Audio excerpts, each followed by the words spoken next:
Dear students, welcome in our channel. इस video में हम सीखने वाले हैं क्लास 12th सब्जेक्ट बायोलॉजी। और ये जो वीडियो है वो रिवीजन पर्पस से बनाया गया है।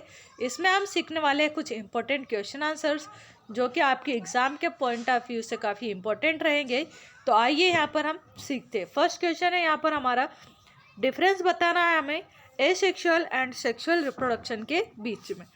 तो फर्स्ट है यहाँ पर, in this type of reproduction only one parent is required, यानी एसेक्सुअल जो रिप्रोडक्शन है इसमें ओनली वन पेरेंट की रिक्वायरमेंट होती है। जबकि जो सेक्सुअल रिप्रोडक्शन होता है इसमें टू पेरेंट्स की रिक्वायरमेंट होती है, वन मेल होता है और वन यहाँ पर फीमेल होती है। ठीक है, नेक्स्ट है, whole body are a single cell act as a reproductive unit. यहाँ पर या तो पूरी बॉडी या फिर एक जो सिंगल सेल है वो एक रिप्रोडक्टिव यूनिट के फॉर्म में वर्क करती है। जबकि यहाँ पर अगर हम देखें सेक्सुअल रिप्रोडक्शन में, तो reproductive units are called as gametes. जो रिप्रोडक्टिव यूनिट है वो क्या होती है, यहाँ पर गैमेट्स होते हैं, which are produced by specific tissues, जो कि स्पेसिफिक टाइप के टिश्यूज से मिलकर बने होते हैं ये गैमेट्स। नेक्स्ट है, of springs remains pure alike their parents, यानी कि जो एसेक्सुअल रिप्रोडक्शन है इसमें जो ऑफ स्प्रिंग आती है यानी कि जो भी संतान आती है वो हूबहू अपने पेरेंट्स जैसी दिखाई देती है। जबकि सेक्सुअल रिप्रोडक्शन में जो भी यहाँ पर ऑफ स्प्रिंग होती है यानी कि जो भी संतान आती है वो थोड़ी अपने पेरेंट्स से डिफरेंट होती है। इसमें मदर एंड फादर के मिक्स कैरेक्टर्स हमें देखने को मिलते हैं। नेक्स्ट है यहाँ पर फोर्थ पॉइंट में कहा है, it occurs by mitosis cell division. जो एसेक्सुअल रिप्रोडक्शन है ना ये माइटोसिस सेल डिवीजन के थ्रू होता है।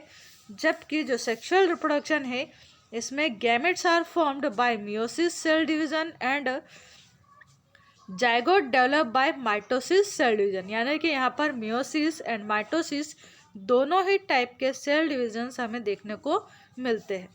फिफ्थ पॉइंट में कहा यहाँ पर, वेरिएशंस डज नॉट ऑकर। यहाँ पर ज़्यादा हमें वेरिएशन देखने को नहीं मिलते, यानी कि विभिन्नताएं देखने को नहीं मिलती। जबकि यहाँ पर जो सेक्सुअल रिप्रोडक्शन है इसमें बहुत सारे वेरिएशंस हमें देखने को मिलते हैं, यानी कि यहाँ मेल एंड फीमेल दोनों के कैरेक्टरिस्टिक्स आते हैं तो वेरिएशन तो आएंगे ही।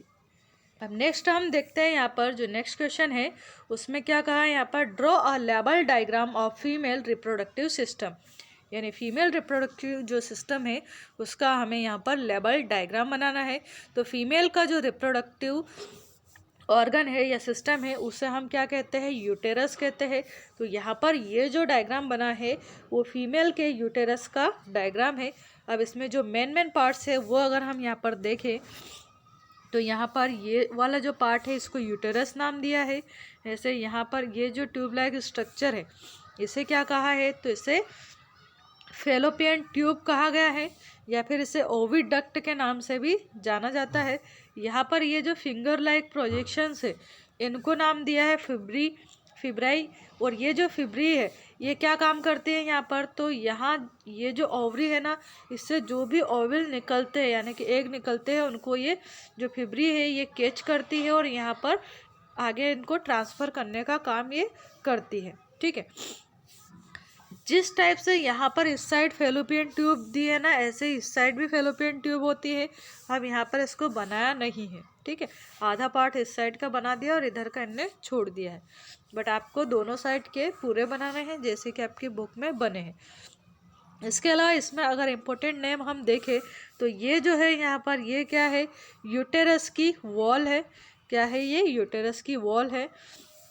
यहाँ पर ये जो है वो क्या है, लिगामेंट्स है जिनसे ओवरी जो है वो कनेक्टेड होती है यहाँ पर यूटेरस वाले पार्ट से, जो कि क्या करते हैं, सपोर्ट करते हैं ओवरी को।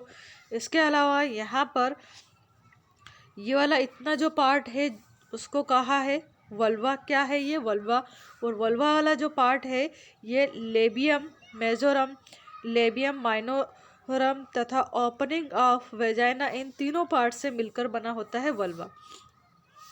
यहाँ जो पार्ट दे रखे हैं वो क्लिटोरिस है, ओपनिंग है, ओपनिंग ऑफ यूटेरस है ना, ओपनिंग ऑफ यूटेरस है और यहाँ पर क्लिटोरिस है। ये 2 पार्ट है, तो ये इतने इम्पोर्टेंट नहीं है ये पार्ट। अगर आप इनको यहाँ पर ये 3 पार्ट और ये नहीं भी लिखते हो तो चल जाते हैं। वल्वा वाला पार्ट यहाँ पर आप राइट कर सकते हैं ये।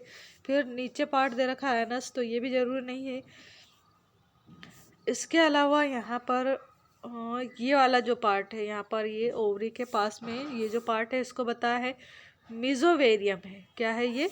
मीजोवेरियम है। तो ये भी आपको बनाना है। अगर एग्ज़ाम में आए ये डायग्राम तो आपको इसको बनाना आना चाहिए। काफ़ी इम्पोर्टेंट डायग्राम है और एग्ज़ाम में पूछा जाता है, तो इसकी आपकी अच्छी प्रैक्टिस होनी चाहिए। नेक्स्ट क्वेश्चन देखते हैं। ये जो क्वेश्चन है इसमें क्या कहा है यहाँ पर, draw a label diagram of human sperm and explain it's different parts. जो ह्यूमन का स्पर्म है उसके हमें यहाँ पर उसके डिफरेंट पार्ट्स बताने हैं और उसकी स्ट्रक्चर को यहाँ पर ड्रॉ करके हमें बताना है।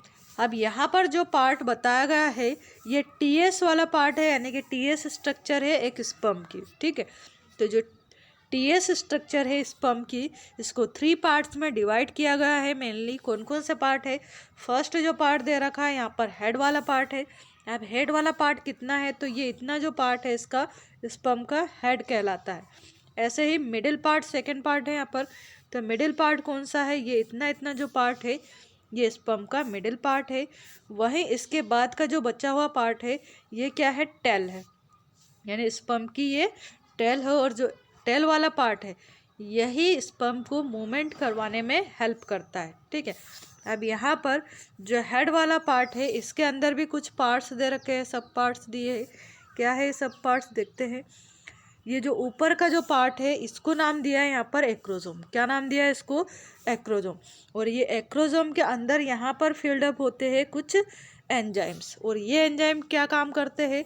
तो जब ये स्पर्म ओवम से टकराता है तो ओवम की जो ये आउटर लेयरिंग होती है इसको डिज़ोल्व करने का जो काम है वो कौन कौन करेगा यहाँ पर? तो ये जो एंजाइम्स होते हैं ना यहाँ पर एक्रोजोम के अंदर, यही जो ओवम है इसकी वॉल को यहाँ पर डिज़ोल्व करने का काम करते हैं। और फिर यहाँ का जो ये जो स्पर्म है इसका जो न्यूक्लियस मटेरियल है, यहाँ पर जो मटेरियल होता है ये फिर इस ओवम के अंदर यहाँ पर एंटर हो जाता है। और फिर फर्टिलाइजेशन की प्रोसेस होती है। फिर धीरे धीरे जायगोट बनता है, फिर जायगोट से इम्ब्रियो और इम्ब्रियो से फिर फॉर्मेशन होता है एक ऑफ स्प्रिंग का, यानी कि संतान का। अब यहाँ पर ये जो इतना इतना यहाँ पर पार्ट दे रखा है ये क्या है? तो ये न्यूक्लियस वाला पार्ट है। न्यूक्लियस में यहाँ पर भरा हुआ रहता है, इसके आसपास यहाँ पर लिक्विड भरा रहता है जिसको हम साइटोप्लाज्म बोल सकते हैं। ये जो साइटोप्लाज्म होता है इसके चारों ओर यहाँ पर एक आउटर कवरिंग होती है, इसको नाम दिया है यहाँ पर प्लाज्मा मेम्ब्रेन, यानी प्लाज्मा को कवर करता है ये, इसलिए इसको नाम दिया है प्लाज्मा मेम्ब्रेन। इसके बाद आता है इसका मिडिल पार्ट। ये जो इतना इतना पार्ट है इसको मिडिल पार्ट कहा है। ये जो मिडिल पार्ट है इसी के अंदर यहाँ पर 2 सेंट्रियोल्स स्थित होते हैं, यानी कि 2 ग्रैन्यूल्स होते हैं। 1 ग्रैन्यूल यहाँ पर अपर साइड होता है, यानी ऊपर के साइड होता है, जिसको नाम दिया है यहाँ पर प्रॉक्सिमल सेंट्रियोल। और जो प्रॉक्सिमल सेंट्रियोल है ये मिडिल पार्ट का ही एक पार्ट है। ऐसे एक यहाँ पर नीचे के साइड में इस टाइप से एक ग्रैन्यूल रहता है जिसको नाम दिया है यहाँ पर डिस्टल सेंट्रियोल।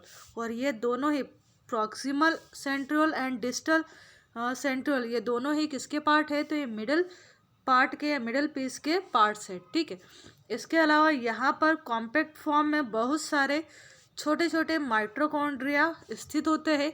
और ये जो माइटोकॉन्ड्रिया है ये एक तरह से पावर हाउस होते हैं यहाँ पर इस स्पर्म के लिए।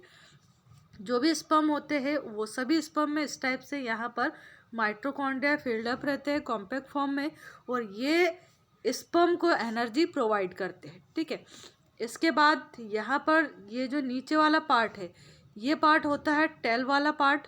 और जो टेल वाला पार्ट है ये विदाउट मेम्ब्रेन होता है। और टेल वाला पार्ट भी जो स्पर्म है इसको मूवमेंट करवाने में काफ़ी हेल्प करता है। तो इस टाइप से हमने यहाँ पर देखा कि स्पर्म की स्ट्रक्चर कैसी होती है, इसकी जो डिटेल है वो यहाँ पर दे रखी है। स्पर्म कहाँ पर बनते हैं? तो मेल की जो टेस्टिस होती है उसमें बनते हैं। और स्पर्म होते क्या है? तो ये जो स्पर्म है ये मेल गैमेट है। क्या है ये? मेल गैमेट है, जो कि रिप्रोडक्शन में हेल्प करते हैं। क्या करते हैं? ये रिप्रोडक्शन में हेल्प करते हैं, यानी फर्टिलाइजेशन की प्रोसेस जो है वो स्पर्म के थ्रू ही पॉसिबल हो पाती है। तो यहाँ पर हमने देखे 3 important question answers. I hope आपको ये अच्छे से अंडरस्टैंड हुए होंगे और यही आपके होमवर्क में है। And thank you so much for watching this video. Thank you.